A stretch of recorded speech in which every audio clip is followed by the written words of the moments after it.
Bonjour Omar, c'est Capi et bienvenue dans mon atelier.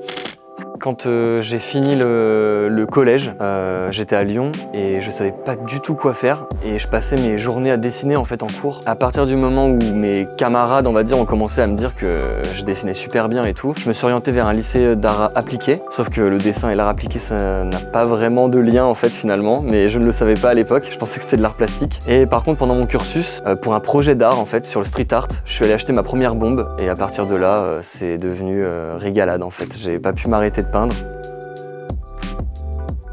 Et bah du coup pour mille et une raisons, mais parce que c'est quelque chose de vraiment passionnant. Enfin moi en tout cas personnellement ça me passionne vraiment. Il y a tout un sujet autour de l'écosystème, des connexions intraterrestres on va dire, vraiment sous terre. Elles permettent aux arbres de respirer. C'est ni un végétal ni un animal, c'est un petit peu une anomalie. Il y en a des bons, des mauvais, des gros, des petits. Et finalement pour moi c'est un petit peu une forme de métaphore par rapport à l'humain. En fait, même au-delà de ça, c'est que c'est aussi une métaphore du graffiti dans le sens où un matin, un champignon peut avoir poussé devant chez nous dans notre jardin et un matin, un graffiti peut avoir poussé là.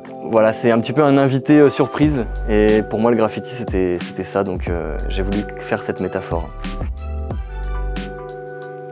Je dirais de pas créer un Instagram et d'aller à la rencontre des gens. Franchement, moi, c'est quelque chose qui... Quand j'ai commencé à peindre, j'avais ni Instagram, enfin j'avais Facebook quoi. Et finalement, c'est vrai que ça m'a permis de rencontrer d'autres graffeurs. Mais quand j'étais dans mon monde et que vraiment je peignais avec juste l'envie de peindre, voilà, j'avais aucune référence, j'avais aucun lien avec le monde artistique et ça m'a permis de tout découvrir, mais de me découvrir d'abord moi et de ne pas écouter le chant des sirènes, on va dire, et les critiques, etc.